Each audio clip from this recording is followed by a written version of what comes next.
Bonjour, bienvenue à notre webinaire aujourd'hui concernant le coronavirus sur le lieu de travail.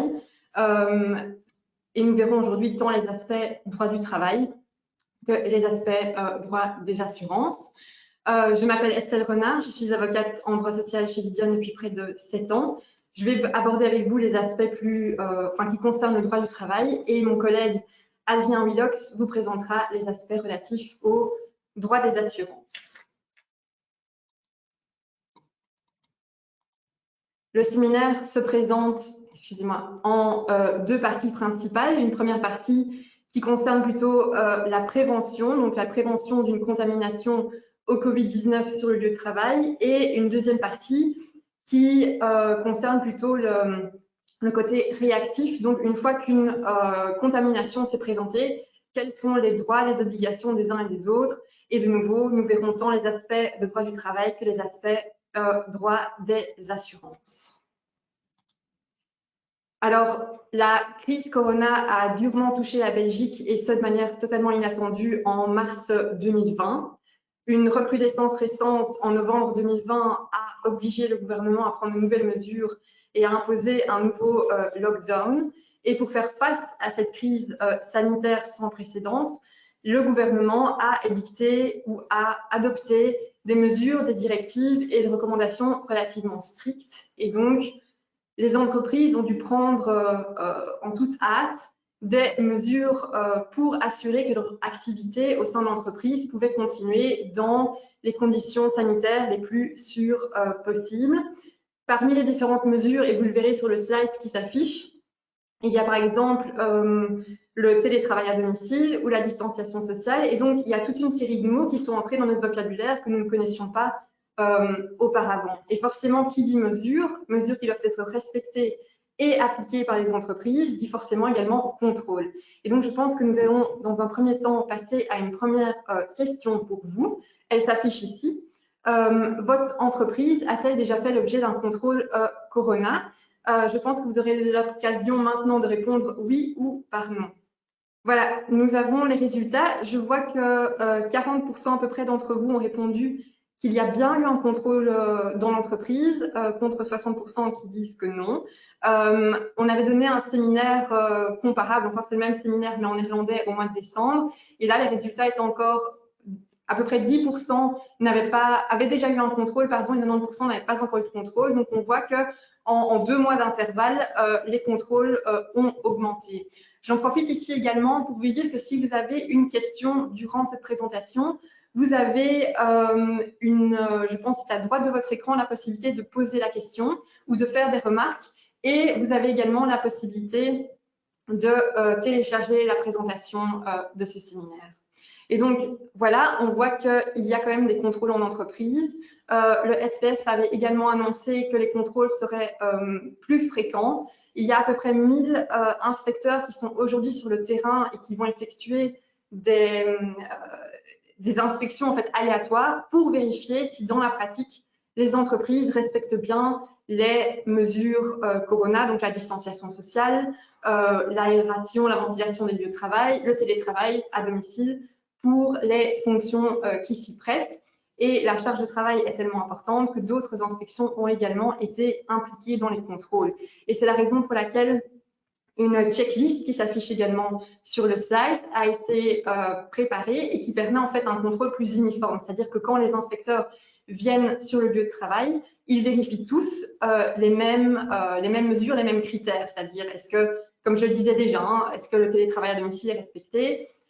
Est-ce qu'il y a l'aération? Est-ce que vous avez mis un marquage au sol pour déterminer dans le couloir dans quelle direction on pouvait aller? Est-ce qu'il y a des banderoles, des plexiglas de séparation entre les bureaux? Donc ça, ce sont toutes des choses qu'ils peuvent potentiellement contrôler.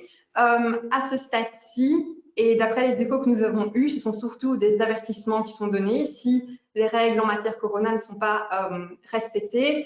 Mais sachez que les inspecteurs pourraient tout à fait dresser un procès-verbal qui pourrait éventuellement par la suite mener à des poursuites pénales, mais peuvent également infliger des amendes et ça arrivera très certainement en cas de récidive si vous avez déjà eu un avertissement et qu'il y a de nouveau un contrôle.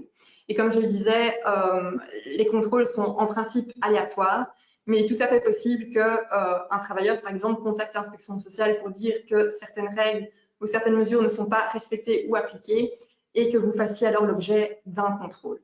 Alors, qui dit règle Corona dit également des applications différentes par les employeurs. Donc, il y a des employeurs qui vont être beaucoup plus consciencieux et respectueux des normes. On a par exemple le cas de l'abattoir Westflés. Vous avez ici une coupure de presse qui s'affiche. Il y avait quelques travailleurs, maintenant entre-temps c'était 50, mais il y a quelques travailleurs qui avaient été testés positifs.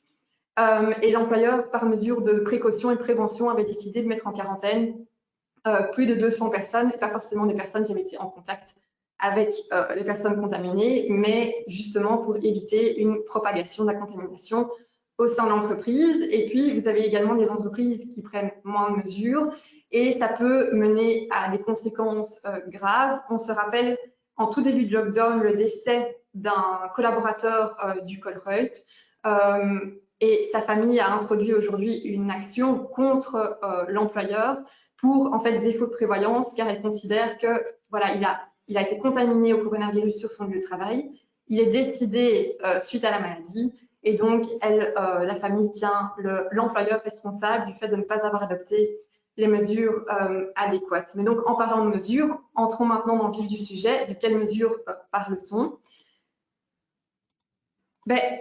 Tout d'abord, il faut se pencher un peu sur quelles sont les obligations de l'employeur. Et l'employeur a plusieurs obligations qui découlent de sources différentes. D'une part, de la loi sur le contrat de travail, mais également de la loi sur le bien-être et des arrêtés d'exécution, le code sur le bien-être au travail. Et que nous disent ces sources ou ces dispositions, c'est que l'employeur a en fait un devoir de diligence par rapport aux travailleurs. Ça veut dire qu'il doit les faire travailler dans des conditions convenables au point de vue de la sécurité et de la santé du travailleur. Il doit faire des analyses de risques pour déterminer quels sont les risques au sein de l'entreprise. Et puis, vis-à-vis des risques qu'il a identifiés, il doit prendre les mesures appropriées pour limiter la probabilité que le risque se matérialise le plus possible. En ce qui concerne maintenant l'exécution de ce principe de diligence, comme je le disais, l'employeur va faire une analyse de risque, donc il va essayer d'identifier les risques qui existent sur le lieu de travail. Il va faire ça en collaboration avec son service interne de prévention et de protection au travail, mais il peut également, si son service interne n'a pas la capacité, faire appel à son service externe. Et donc, une fois qu'il a analysé les risques sur le lieu de travail, bien évidemment, il va falloir prendre des mesures adéquates. Et là, il y a plusieurs outils, plusieurs guides qui sont à la disposition des employeurs qui vont leur permettre en fait de s'inspirer, de savoir un peu qu'est-ce qu'on va adopter concrètement comme mesure. Et là, on en a listé quelques-uns sur le slide. Vous verrez qu'il y a une checklist du SPF Emploi. Il y a également un guide générique du SPF qui est très bien fait. Et si vous ne l'avez pas encore lu, je vous conseille vivement de le lire parce qu'il y a vraiment des conseils très pratiques sur les mesures qu'on peut mettre en place au sein de l'entreprise. Alors, il y a également des guides sectoriels. Donc, au niveau du secteur de la commission paritaire, des guides ont été adoptés pour prévoir des mesures beaucoup plus ciblées en fonction du secteur dans lequel vous êtes actif. Et puis, il y a également des lignes directrices de l'OMS. Comme je le disais, ça sert plutôt comme source d'inspiration. Vous ne devez pas mettre en œuvre toutes les règles qui se trouvent dans ces différentes sources. De manière générale, la priorité doit toujours être donnée aux équipements de protection collectifs par rapport aux équipements de protection individuelle. Donc, qu'est-ce qu'on entend par équipement de protection collectif? On entend par exemple un marquage au sol, la condamnation de certains urinoirs, le fait de mettre des panneaux de plexi entre des bureaux. Il faut toujours donner priorité à ces mesures collectives qu'à des mesures individuelles, comme par exemple l'octroi aux travailleurs de gants, de tabliers ou de lunettes de protection. Et ce qui est très important, c'est qu'une fois que vous avez fait cette analyse de risque, vous avez identifié les risques et vous avez identifié les mesures que vous voulez adopter au sein de l'entreprise pour faire face à ces risques, pour être sûr que tout le monde respecte ces mesures et qu'elles soient vraiment appliquées et effectives au sein de l'entreprise, ce qui est très important, c'est une bonne communication, une information et une implication des travailleurs. C'est-à-dire que vous devez communiquer ces mesures aux travailleurs, vous devez les informer que contient cette mesure, quelles sont les implications, et demander une implication des travailleurs, c'est-à-dire que ceux-ci respectent les mesures en question. Qui dit crise sans précédent dit également toute une série de points de discussion juridiques, comme par exemple, peut-on prendre la température d'un travailleur, peut-on l'obliger à faire un test Corona, est-ce qu'un travailleur peut quitter l'entreprise s'il considère que son employeur n'a pas respecté ou n'a pas mis en œuvre des mesures pour faire face à la crise, donc des mesures sanitaires pour que le travail se déroule de manière saine et de manière sécurisée.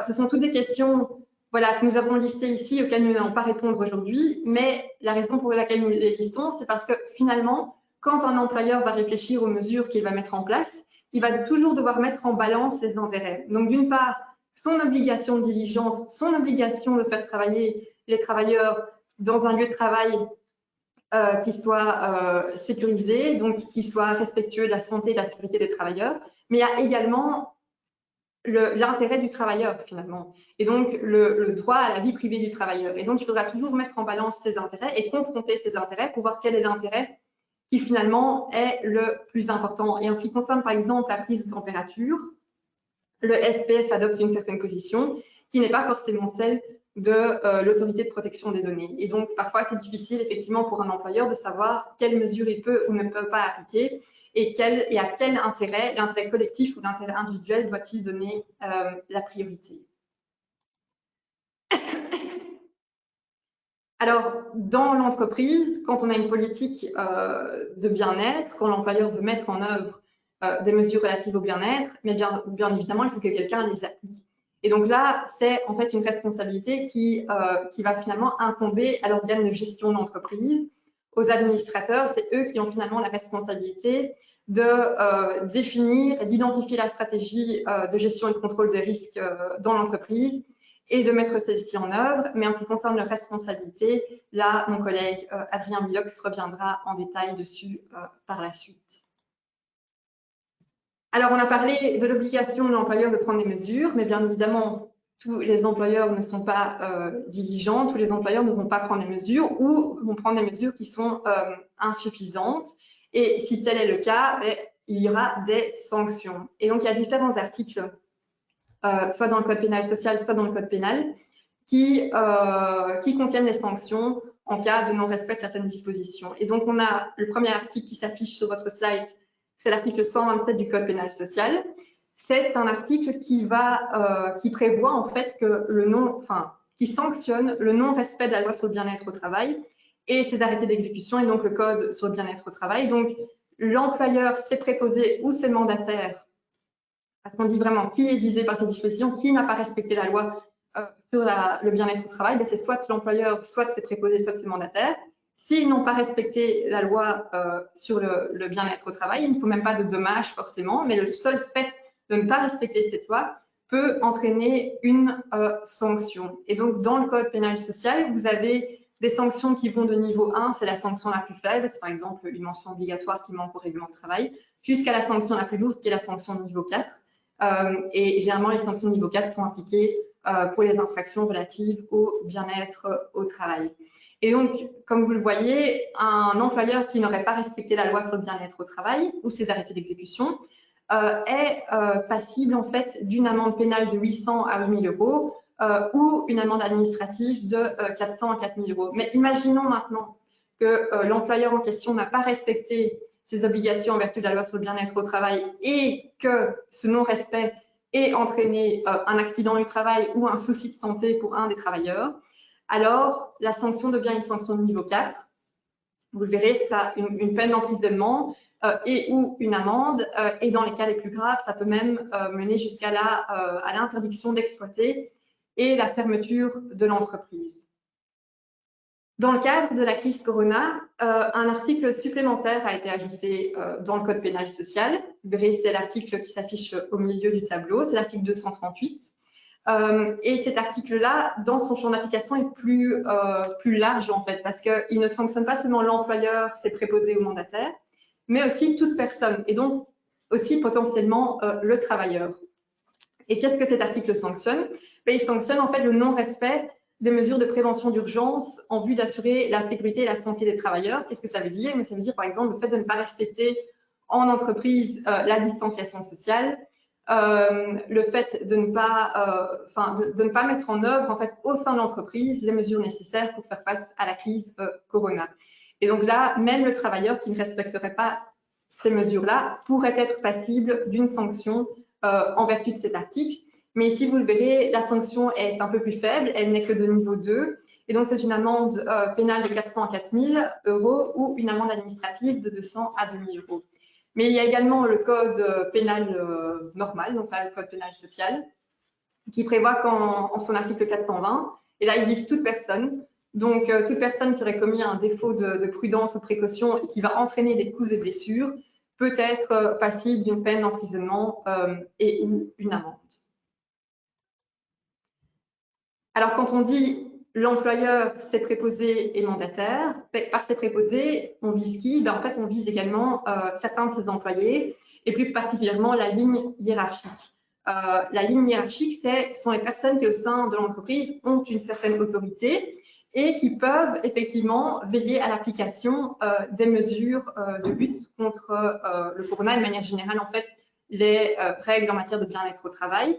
Donc, la ligne hiérarchique est ceux qui peuvent potentiellement engager leurs responsabilités, c'est par exemple, comme vous le verrez sur le slide, les membres de la direction, les superviseurs, les managers, les chefs de département, les chefs d'unité, les chefs d'équipe, donc toutes les personnes qui exercent une certaine autorité sur les autres travailleurs. Et comme je le disais également, dans le cas des articles 128 et 127 et 238, il ne faut pas forcément démontrer un dommage, il suffit qu'une mesure, par exemple, n'ait pas été respectée ou que la loi sur le bien-être n'ait pas été respectée pour que la responsabilité puisse être engagée. Et puis, s'il y a reconnaissance en fait d'une faute pénale, ça peut également conduire à une responsabilité civile. Et donc, s'ils ont commis une faute, s'il y a quelqu'un qui a eu un dommage en raison de cette faute, enfin en raison de ce non-respect, potentiellement, la responsabilité civile peut également être engagée. Alors, je le disais déjà au tout début, parfois les inspections ont lieu de manière aléatoire, parfois elles sont le résultat en fait d'une plainte qui a été déposée par un travailleur. Et le SPF Emploi conseille en effet aux travailleurs qui considèrent en fait que leur employeur ne prend pas les mesures adéquates de signaler toute infraction. Et il y a une cascade, c'est un ordre chronologique qu'il faut respecter. Donc, dans un premier temps, l'employé devrait s'en référer en fait à l'employeur ou à la ligne hiérarchique pour dire qu'il y a un problème dans l'entreprise et que les règles en matière de corona, de distanciation sociale, etc. ne sont pas respectées. Si il ne veut pas s'adresser à son employeur ou à la ligne hiérarchique, si finalement il n'y a pas de suite qui est donnée, il peut contacter les membres du comité pour la prévention et la protection ou en cas d'absence, la délégation syndicale. Ensuite, le conseiller en prévention interne ou externe. Ensuite, seulement la direction régionale du contrôle du bien-être au travail. Et puis, en dernier recours, la police locale. Alors, jusqu'à présent, on a toujours parlé des obligations de l'entreprise, de l'employeur, de ses préposés et mandataires. Mais le travailleur, ne l'oublions pas, a également des obligations. Il a une obligation générale de sécurité sur le lieu de travail. Ces obligations sont également reprises ou cette obligation est également reprise dans la loi sur les contrats de travail et dans la loi sur le bien-être. Et en fait, le travailleur a l'obligation sur le lieu de travail de s'abstenir de tout comportement qui pourrait nuire à sa propre santé ou sécurité ou à celle de ses collègues ou à des tiers qui sont présents sur le lieu de travail. Et donc, il revient en fait à la ligne hiérarchique de vérifier que dans les faits, les travailleurs respectent bien leurs obligations de sécurité et qu'ils n'adoptent pas un comportement qui pourrait mettre en danger leur propre sécurité ou celle des autres travailleurs. Alors, bien évidemment, on va également se poser la question des sanctions. Donc, imaginons qu'un travailleur, et malgré des demandes répétées, oppose un refus délibéré et conscient de suivre les règles de sécurité. Ça peut constituer un manquement grave. Et donc, typiquement, en droit du travail, si un travailleur ne respecte pas les règles, on va souvent imposer une sanction disciplinaire. Donc, il faudra voir dans le règlement de travail quelles sont les sanctions qui sont mentionnées. Et dans les cas les plus graves, j'ai envie de dire, on pourrait même peut-être décider de licencier pour motif grave, enfin de licencier la personne ou même de la licencier pour motif grave. Et là, nous avons, vous verrez l'encadrer, déjà une décision en fait qui est tombée à ce sujet. Ça concernait en fait spécifiquement une personne qui était candidate aux élections sociales. Donc, elle était protégée contre le licenciement. Et quand quelqu'un est protégé contre le licenciement et que vous voulez le licencier pour motif grave, vous demandez l'accord du tribunal. Et donc, l'employeur avait été devant le tribunal et avait expliqué que le travailleur en question, qui travaillait en fait dans une usine de transformation des aliments, refusait de porter le masque malgré des demandes répétées, et ce sans motif légitime. Et donc là, et mettant ainsi sa propre santé, mais également surtout la santé des autres travailleurs en danger, parce que dans cette usine de traitement ou de transformation des aliments, il n'était pas possible de garantir une distance de sécurité. Et donc le tribunal a jugé que dans cette crise qui nous touche tous très durement, tout le monde est tenu de faire un effort, et que le refus du travailleur était totalement incompréhensible, et que donc l'employeur pouvait licencier à bon droit pour motif grave le travailleur en question. Donc, il faut voir si d'autres décisions iront dans le même sens. Mais je trouve quand même que cette décision est intéressante, et que dans le pire des cas, si vous avez vraiment quelqu'un qui ne respecte pas les règles malgré des rappels répétés et sans qu'il y ait une justification ou un motif de justification de sa part, peut-être qu'en dernier recours, un licenciement pour motif grave serait possible. Alors, le travailleur qui ne respecte pas ces obligations peut également engager sa responsabilité pénale et civile, mais rappelons-le, en ce qui concerne la responsabilité civile, il y a une limitation en fait de la responsabilité dans la loi sur les contrats de travail, et un employé ne peut être tenu responsable que pour son dol, sa faute lourde ou sa faute légère habituelle. Donc, au cas par cas, il faudra voir si éventuellement la responsabilité de l'employeur pourrait être engagée, oui ou non. Et je pense que, voilà, je suis arrivée à la fin de la première partie en droit du travail. Et donc, je laisse la parole à mon collègue Adrien Willax.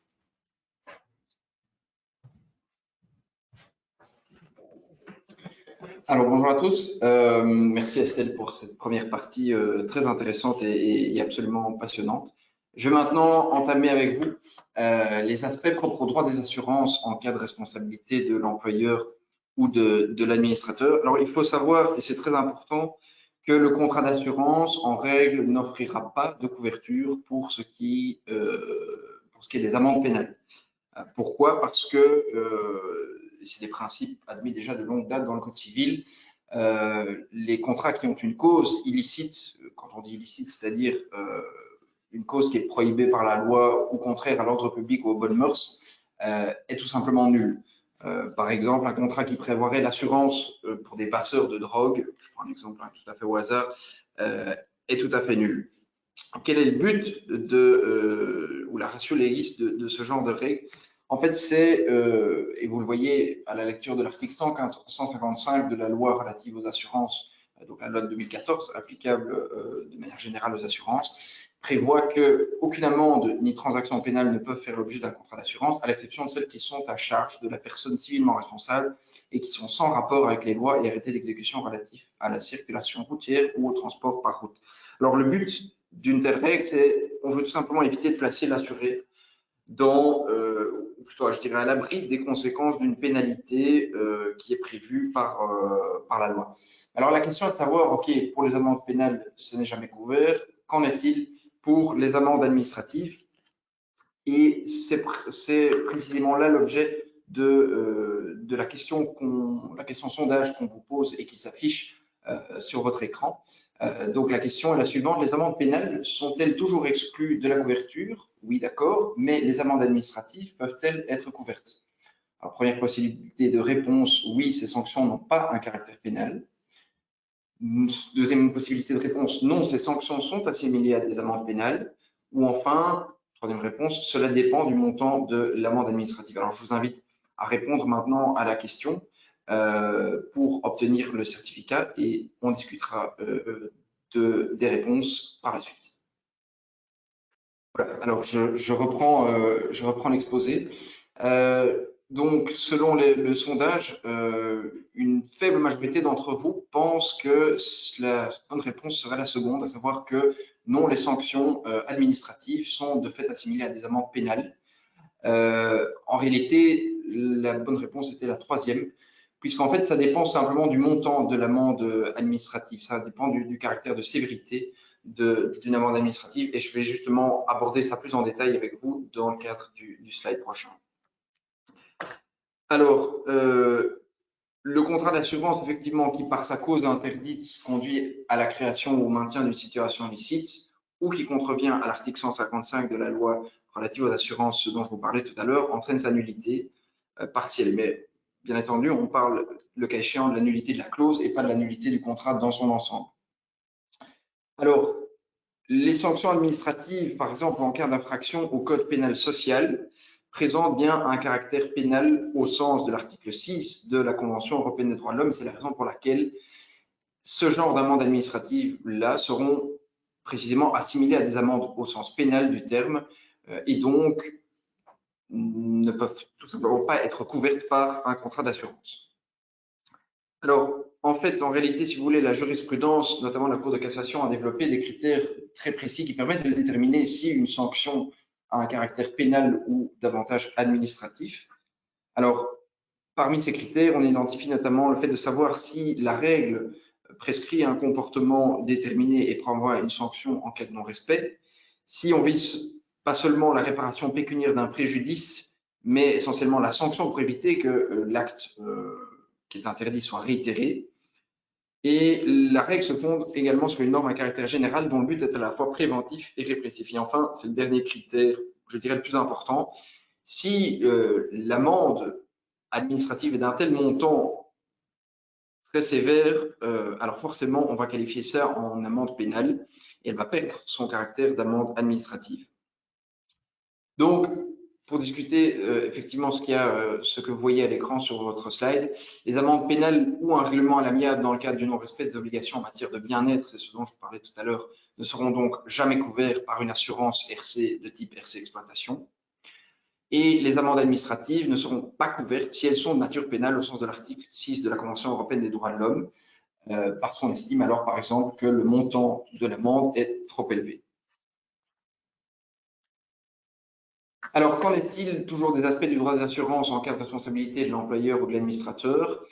Je viens en fait ici, ensuite, on va dire à notre slide précédent. En fait, le contrat d'assurance peut très bien prévoir la couverture d'autres risques qui sont même indirectement liés à la sanction pénale. Donc, ça ne signifie pas pour autant que tous les risques qui sont liés à une amende pénale ne peuvent pas être couverts. Et ici, on pense en particulier, par exemple, à l'assurance protection juridique, qui a une cause tout à fait licite, et à la responsabilité vis-à-vis de la partie civile, qui peut être assurée dans le cadre d'une police d'assurance de responsabilité, par exemple une police d'exploitation, ou bien, et ça effectivement, c'est un élément à ne pas perdre de vue, lorsque le caractère personnel de la sanction pénale cesse d'exister, c'est-à-dire par exemple lorsque la sanction pénale vise une autre personne que l'assuré dont il répond, alors là, dans ce cas, eh bien justement, ça va pouvoir être quand même assurable. On peut assurer le risque lié à ce type de peine. Alors, toujours dans la même continuité, je dirais, qu'en est-il des aspects toujours du droit des assurances par rapport à la responsabilité potentielle de l'employeur ou d'un administrateur? On pense par exemple à la souscription d'une police d'assurance RC exploitation. Alors, ce genre de police couvre le dommage qui peut être causé par le travailleur, car le travailleur est estimé responsable d'une faute. Pourquoi? Parce qu'en règle, l'employeur reste responsable des fautes qui sont commises par ces travailleurs. Et ma collègue Estelle Renard vous en a déjà parlé et abordera ce point-là plus en profondeur ultérieurement. Alors, dans des cas exceptionnels, et j'insiste bien sur le mot exceptionnel, l'assureur peut également s'adresser au travailleur qui cause un dommage en raison de son dol, de sa faute lourde ou de sa faute légère qui présente un caractère habituel. C'est la règle en fait contenue à l'article 18 de la loi relative au contrat de travail, à propos de laquelle Estelle a eu l'occasion de vous parler. Alors, une chose qui est bien à distinguer, c'est la question de la faute lourde, qui n'a pas nécessairement la même signification en droit des assurances et en droit du travail. Les deux notions ne coïncident pas nécessairement. En droit des assurances, la faute lourde est en principe couverte, et j'aurai l'occasion d'y revenir par la suite un peu plus tard dans notre exposé. Donc la faute lourde est en principe couverte, sauf si cette faute est définie dans la police est prévu dans une clause de déchéance. J'y reviendrai également.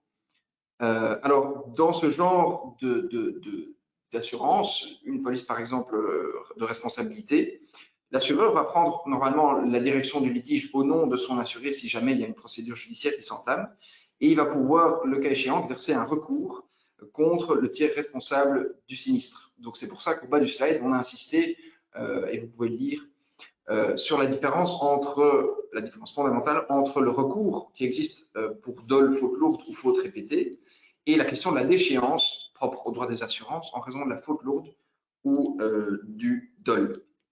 Voilà. Alors, je pense en avoir terminé avec la première partie de notre exposé. J'ai terminé la première partie, en tout cas relative au droit des assurances, et je vais maintenant céder la parole à ma collègue Estelle qui va vous présenter la suite de notre exposé.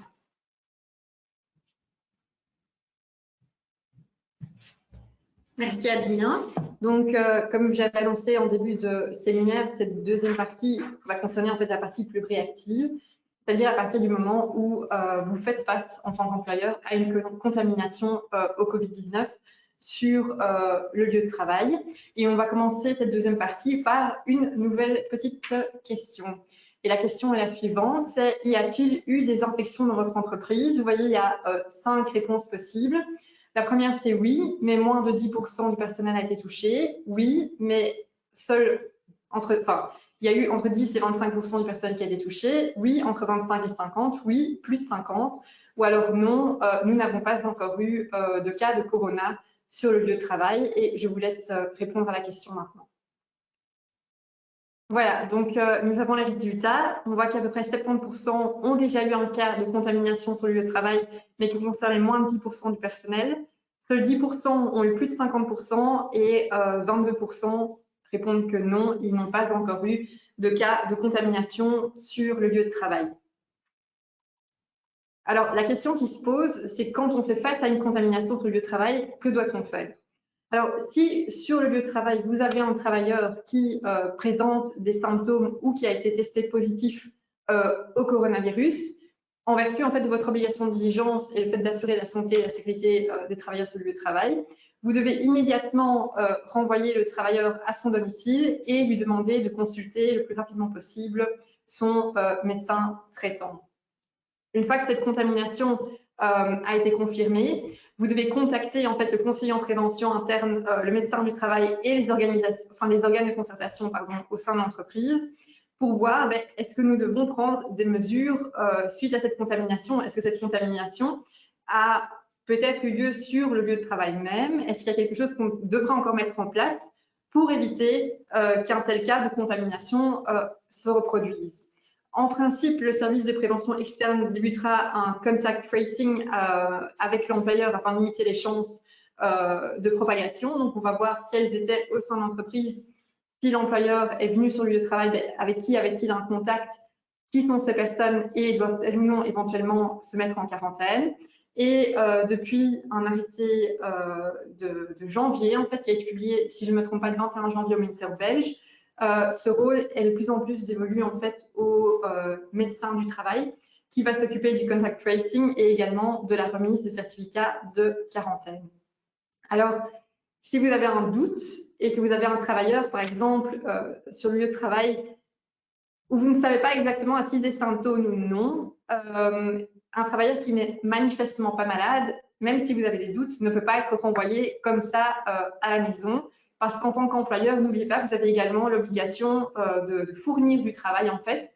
Et si vous le faites, alors que visiblement la personne n'est pas malade, vous risquez une rupture du contrat, c'est-à-dire que le travailleur va dire vous ne me donnez plus du travail, vous ne fournissez plus du travail, vous va être renvoyé à la maison, donc c'est un acte équivalent en rupture et je vais dénoncer une rupture de votre chef et vous êtes redevable alors d'une indemnité compensatoire de préavis. En ce qui concerne les autres travailleurs qui ne présentent pas de symptômes ou qui ne sont pas malades, comme je vous le disais, l'employeur devra à nouveau se pencher sur les mesures préventives qui sont au sein de l'entreprise, voir si celles-ci sont encore suffisantes et également rappeler aux travailleurs quelles sont ces mesures et que ces mesures doivent être respectées.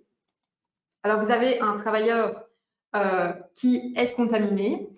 qui est alors en incapacité de travail. Il reçoit un certificat médical tout à fait classique de son médecin traitant. Dans ce cas-là, vous êtes tenu au paiement du salaire garanti. Imaginons maintenant que quelqu'un ne soit pas contaminé, mais qu'il doive aller en quarantaine et qu'il a un certificat de quarantaine, donc il est en capacité, il peut travailler, mais il ne peut pas se rendre sur son lieu de travail.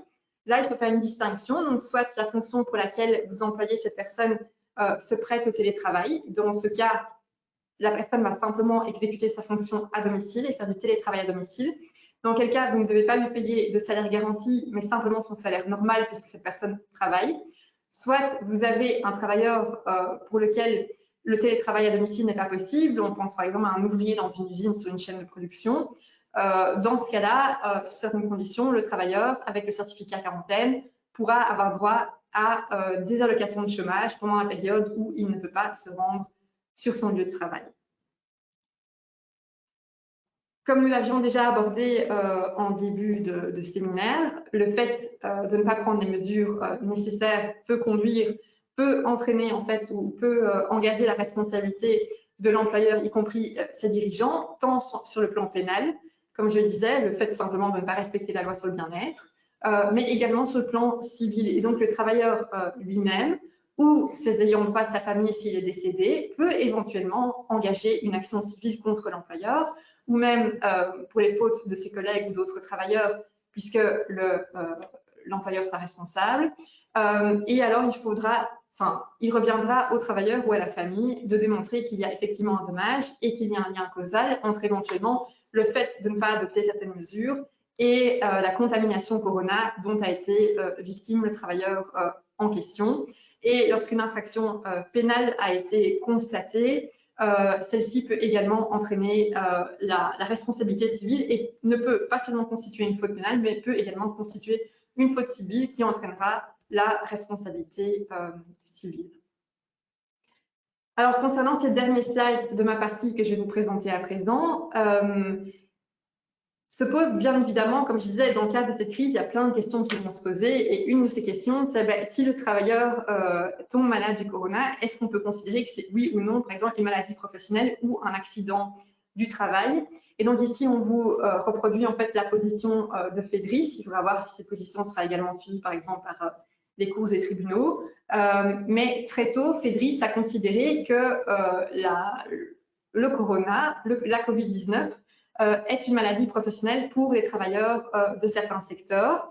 Et quels sont ces secteurs? Donc, c'est d'abord les travailleurs du secteur de la santé qui ont un risque de contamination plus élevé parce qu'ils sont en fait en contact direct avec des gens qui sont effectivement contaminés. Vous verrez une liste, si ça vous intéresse, sur le site de FEDRIS. On pense par exemple aux personnes qui travaillent dans les laboratoires, mais bien évidemment également les infirmiers, médecins, etc., qui travaillent dans les hôpitaux et qui au quotidien doivent être en contact avec des personnes qui ont le coronavirus. Deuxième catégorie pour lesquelles c'est considéré ou reconnu comme une maladie professionnelle, ce sont en fait les personnes qui étaient employées dans des secteurs cruciaux et les services essentiels. Et vous vous rappelez peut-être, mais il y avait eu un arrêté ministériel déjà au tout début de la crise pour dire, en fait, ces personnes-là on avait identifié, si vous voulez, les secteurs cruciaux, et pour les secteurs cruciaux et essentiels, il y avait certaines exceptions, donc on pouvait par exemple encore se rendre sur le lieu de travail. Et donc pour ces personnes-là, si pendant la période du 18 mars au 17 mai, donc elles ont travaillé sur le lieu de travail, et pour les maladies qui sont diagnostiquées entre 2 et 14 jours après l'exposition, ça va être considéré comme une maladie professionnelle. Et les dates peuvent vous paraître bizarres, mais l'explication de FEDRIS, c'est en fait de dire, voilà, ça s'applique qu'au premier lockdown, mais après être sorti de ce premier lockdown, on en savait déjà un peu plus sur la maladie, on en savait déjà un peu plus sur la manière dont on pouvait éventuellement se protéger, donc un masque, des gants, la distanciation sociale. Et donc, quand on sort de cette période, en fait, après le 17 mai, on considère que les employés des secteurs cruciaux et des services essentiels étaient en fait au même niveau que les employés de n'importe quel autre secteur. Et donc, les employés des autres secteurs pouvaient également entrer en contact avec le virus. Et donc, à partir de ce moment-là, ce n'est pas automatiquement reconnu comme maladie professionnelle. Par contre, ces travailleurs-là peuvent peut-être retomber sur la deuxième catégorie. Donc, toutes les personnes qui ne relèvent pas des deux secteurs qu'on vient d'aborder peuvent encore peuvent encore demander en fait à ce que ce soit reconnu comme maladie professionnelle. Mais dans ce cas-là, il faudra qu'ils démontrent qu'ils ont effectivement et donc pas potentiellement attrapé le virus, été contaminés, attrapé la maladie dans le cadre de leurs activités professionnelles afin de recevoir une indemnisation de FEDRIS. Comme je le disais, la même question se pose en fait en ce qui concerne les accidents du travail. Et là, FEDRIS, au départ, avait adopté une autre position en disant, mais en fait, ça ne pourra pas forcément être considéré comme accident du travail. En théorie, peut-être, si les conditions sont remplies, mais il existe en fait un problème important de preuve en pratique, car il est presque impossible de déterminer où la contamination s'est faite et si la personne a été contaminée ou non sur son lieu de travail. Et pour qu'il y ait accident du travail, mais il faut en fait qu'un événement soudain qui a causé un dommage soit survenu dans le cours et par le fait de l'exécution du contrat de travail. Et aujourd'hui, FEDRIS a un peu assoupli sa position, comme je le disais, et a dit qu'effectivement, Covid-19 pouvait bien être considéré comme un accident du travail, mais dans certains cas concrets et bien définis. Et comme je le disais, c'est si on arrive à apporter la preuve qu'il y a eu un événement soudain. Et là, l'événement soudain, ça pourrait par exemple être la transmission du virus par des gouttelettes qui se propagent dans l'air. Il faut qu'il y ait une lésion qui soit survenue. Il faut que cette lésion soit survenue dans le cours de l'exécution du contrat de travail, mais pas forcément par le fait de l'exécution du contrat de travail. Donc, il suffit d'apporter en fait la preuve des 3 premières conditions. Et alors, il y a une présomption que la contamination au corona et le fait que ce soit un accident de travail, ça s'est produit en fait par le fait de l'exécution du contrat de travail. Mais l'assureur peut bien évidemment toujours encore renverser les présomptions. À ce stade, il faut noter que nous n'avons pas de jurisprudence concrète, enfin, sur l'application concrète des conditions cumulatives à une contamination au coronavirus. Donc, il faudra garder ça à l'œil. Deuxième chose, il y a également un point de discussion juridique possible sur le télétravail à domicile.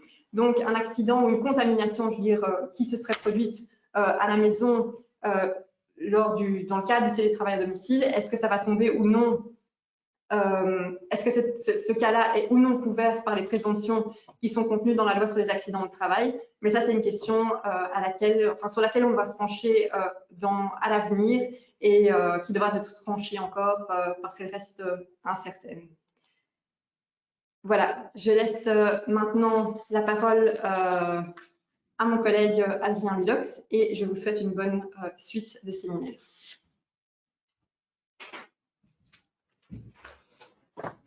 Merci Estelle. Alors voilà, je vais maintenant aborder la suite de l'exposé avec vous. La question se pose de savoir quelle assurance de responsabilité un employeur, un administrateur ou un travailleur va pouvoir faire intervenir lorsqu'il y a une contamination à l'épidémie de Covid-19. Alors, premièrement, la première assurance à laquelle on songe, bon, il y en a plusieurs auxquelles l'employeur peut faire appel pour la gestion de ces risques. Mais notamment, on pense à l'assurance accident du travail. Alors, dans les slides précédents, on vous a exposé les différentes conditions dans lesquelles une contamination peut être considérée comme un accident du travail. Alors, il y a tout d'abord la condition que le travailleur doit satisfaire à une certaine charge de la preuve. Estelle vous en a parlé. Dans certaines circonstances, le travailleur va pouvoir s'adresser à son assureur accident du travail ou à FEDRIS. Ma collègue Estelle vous en a parlé également, pour pouvoir obtenir une indemnisation pour des conséquences découlant d'une éventuelle contamination. Alors, un point d'attention, c'est que conformément à l'article 55 de la loi sur les accidents du travail, l'assureur ne va pouvoir opposer aucune clause de déchéance aux créanciers des indemnités, sauf celles qui sont expressément prévues par la loi. Notamment, l'article 46 de cette même loi prévoit certaines exceptions, mais dans les détails desquels je n'ai pas la possibilité de rentrer avec vous aujourd'hui. Alors, deuxième type, je dirais, d'assurance à laquelle un employeur va pouvoir faire appel lorsqu'il y a une contamination à la Covid-19, c'est l'assurance dénommée RC Exploitation. Alors, qu'est-ce que c'est comme type de garantie ici? La garantie RC Exploitation, c'est une partie d'une assurance responsabilité civile entreprise au sens global général du terme, qui va couvrir la responsabilité exclusivement extra-contractuelle de l'entreprise, responsabilité qu'elle pourrait incomber du fait des dommages qui sont causés à des tiers, que ces dommages soient corporels, matériels, immatériels, consécutifs à un sinistre immatériel pur, et qui résultent d'événements nécessairement causés dans le cours de l'activité de cette même entreprise. Alors, l'employeur va pouvoir s'adresser à son assureur RC Exploitation et des actions en responsabilité pourraient également être intentées non pas par le travailleur lui-même, mais par des tiers, tels que les membres de la famille du travailleur auxquels on peut penser, avec lesquels l'employeur est forcément dans une relation qui n'est pas contractuelle. Alors dans ce cas, et j'en avais parlé dans le slide précédent, c'est que dans ce cas-ci, la partie lésée sera confrontée nécessairement à la charge de la preuve et elle devra prouver que l'employeur a commis une faute, mais également que cette faute est en lien causal avec la contamination de la personne lésée et donc que cette contamination n'est pas due à une cause externe. On retrouve donc ici les conditions classiques de la responsabilité civile. Alors, troisième type d'assurance qu'un employeur, ici du coup un administrateur, va pouvoir faire intervenir, c'est l'assurance responsabilité des administrateurs, qu'on appelle aussi parfois assurance de responsabilité des dirigeants. Une forme d'assurance qui a un objet en fait très spécifique, puisqu'elle est destinée à couvrir la responsabilité civile qui découle d'une faute éventuelle de management, de gestion, ou bien toute erreur ou omission d'un administrateur et qui est destinée donc à protéger le patrimoine privé de cette personne physique, le dirigeant ou l'administrateur, ou encore le gérant d'une entreprise. Alors, ce type d'assurance voit son origine en fait dans le droit anglo-saxon, déjà où en fait c'est là que ce type d'assurance a connu ses tout premiers développements dans les pays de common law. Donc ici en fait le preneur d'assurance, celui qui a souscrit la police, c'est ici la société ou l'entreprise qui veut préserver la responsabilité de ses administrateurs. Alors, on parle de quoi? On parle de la responsabilité de l'administrateur vis-à-vis des tiers, donc une responsabilité civile. Et on a repris ici, en fait, dans le slide, la définition de la faute au sens de l'article 256 du nouveau Code des sociétés et associations. Donc, je lis avec vous, un administrateur est responsable des décisions, actes ou comportements qui excèdent manifestement la marge dans laquelle des administrateurs normalement prudents et diligents, placés dans les mêmes conditions ou circonstances, peuvent raisonnablement avoir une opinion divergente. Donc, l'administrateur qui sera personnellement responsable des fautes qu'il aurait commises éventuellement dans l'exercice de son mandat peut, s'il en a souscrit une, se prévaloir de son assurance responsabilité des administrateurs, le cas échéant souscrite par l'entreprise même. Alors, quelques points d'attention en cas de sinistre qu'on a estimé utile et pertinent de pouvoir aborder avec vous dans le cadre de cet exposé-ci, c'est en cas de sinistre. Quid en cas de sinistre, à quoi faut-il faire attention? Alors, la loi du 4 avril 2014 relative aux assurances, qui est une loi impérative, je le rappelle, prévoit certaines obligations déterminées à charge de l'assuré. Alors, il y a tout d'abord que l'assuré doit absolument déclarer le sinistre qui s'est produit.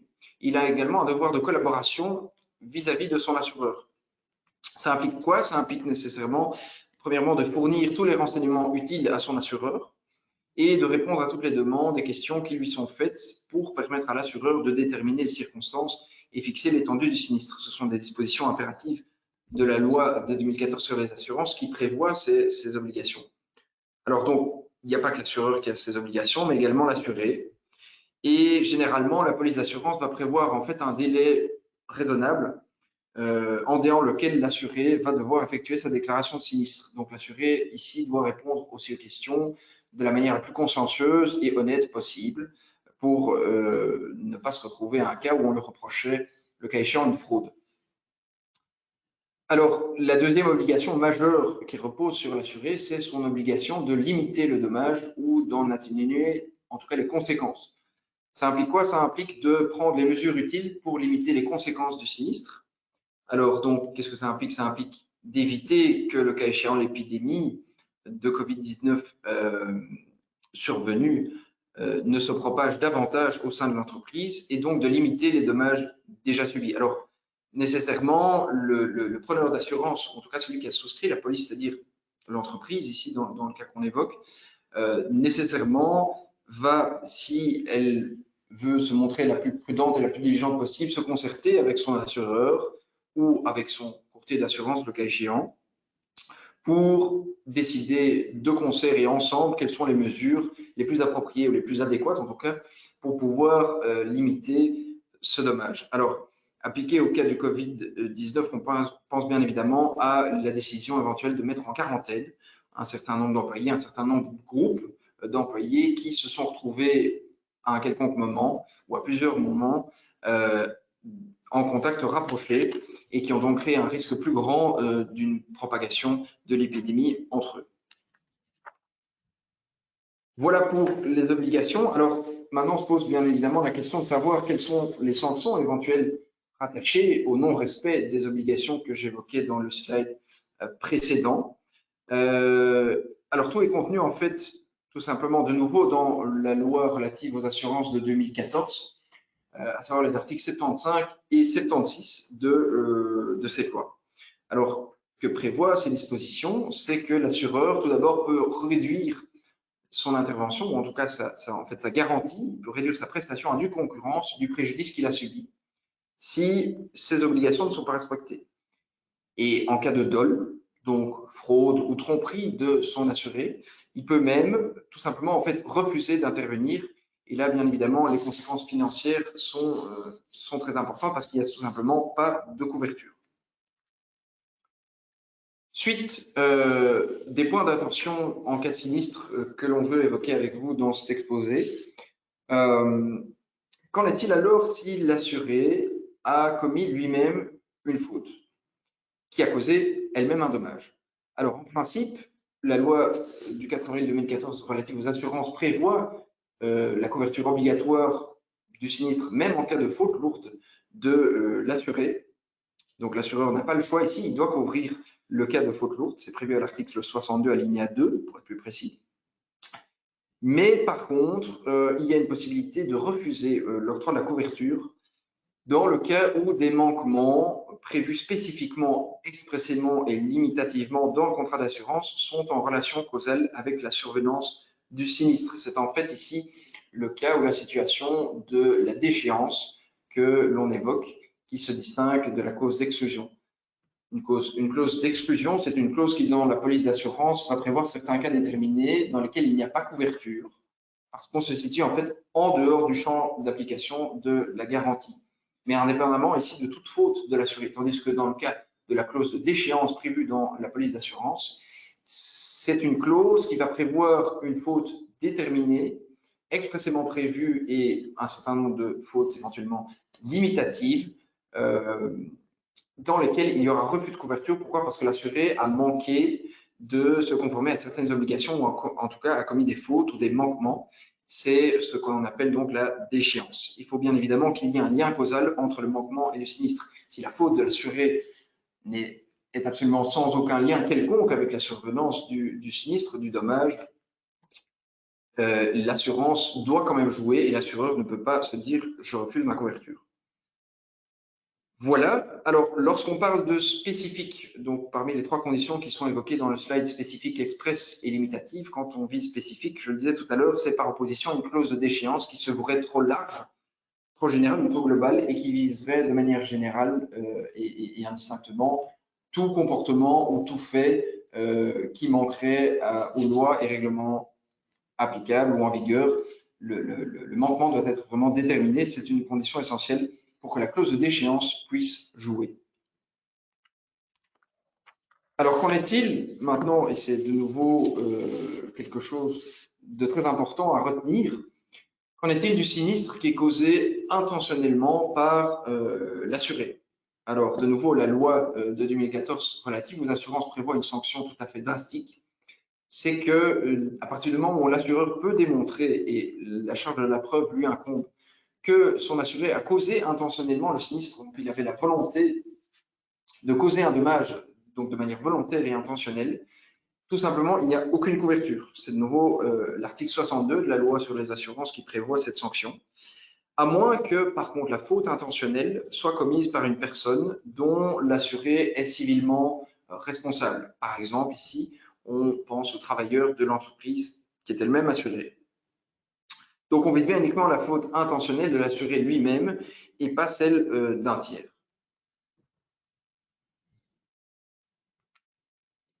Alors, un mécanisme essentiel et absolument fondamental dans les assurances de responsabilité civile, c'est ce qu'on appelle le principe de l'action directe ou rechtsstreeksvordering en néerlandais, qui est prévu dans la loi relative aux assurances à l'article 150, qui est typique des assurances de responsabilité civile et je dirais même exclusif à ce type d'assurance.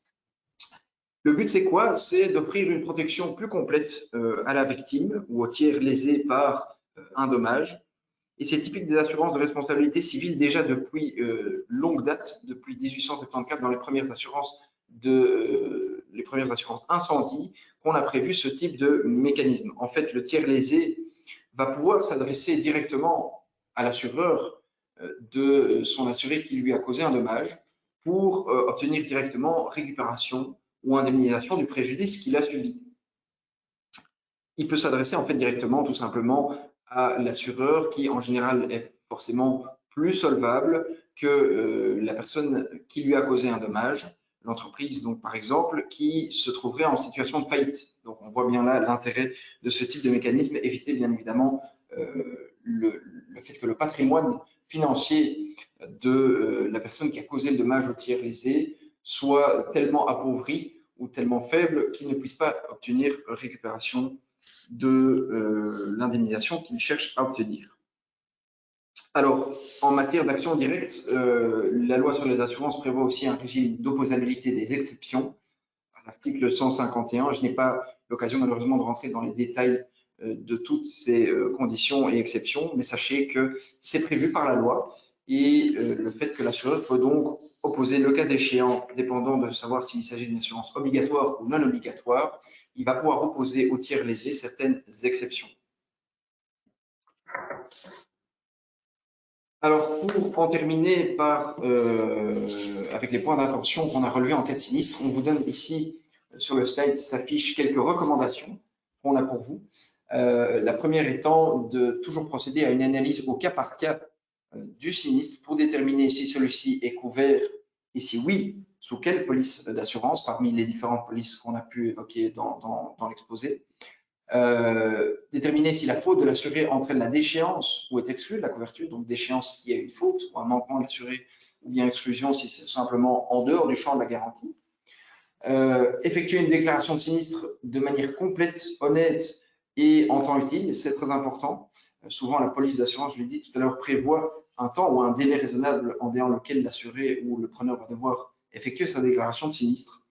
Et j'ai insisté là-dessus tout à l'heure également, c'est l'obligation de collaboration et de concertation avec l'assureur pour déterminer l'étendue des dommages et donc prendre éventuellement les mesures qui visent à limiter ces mêmes dommages. Alors, en guise de conclusion, j'en terminerai l'exposé par là. C'est que l'employeur doit effectuer toujours ses analyses de risque, celles qui s'avèrent en tout cas nécessaires. L'employeur doit prendre les mesures préventives appropriées pour assurer la sécurité de ses travailleurs et des éventuels tiers au sein de l'entreprise. On retiendra également, et Estelle, ma collègue vous en a parlé tout à l'heure, qu'une contamination à la COVID-19 peut conduire à une sanction pénale, mais aussi, c'est pour ça qu'on met et ou dans le slide, à une action en responsabilité civile. D'où l'intérêt, parce qu'on en a parlé tout à l'heure, de souscrire une assurance de responsabilité civile, parce que les sanctions pénales, les amendes pénales ne peuvent pas être couvertes précisément parce que c'est prohibé par la loi sur les assurances. Je vous le rappelle, c'est l'article 155. Alors, troisièmement, l'employeur et l'administrateur peuvent faire appel à différents types d'assurances, c'est ce qu'on a évoqué. Et j'ai insisté là-dessus sur ce slide tout à l'heure, c'est la nécessité d'examiner au cas par cas quelles polices d'assurance ont été souscrites et quelle couverture précise est fournie. Alors, Je vous renverrai pour le surplus de notre exposé à l'article que mes collègues Evelyn Ankart et Alexander Hamels ont écrit sur le sujet, qui contient tous les détails plus amples et plus fournis que les slides que vous avez vu défiler sur votre écran à l'instant. Notamment en note de bas de page, on a inséré beaucoup de références pour votre information. Donc, si ça vous intéresse ou si vous avez besoin de plus amples d'informations, vous pourrez trouver les réponses à vos questions, le cas échéant, dans cet article qu'on vous invite à lire. Alors voilà nos coordonnées à Estelle et moi-même, si jamais vous voulez nous contacter pour la moindre question que vous auriez.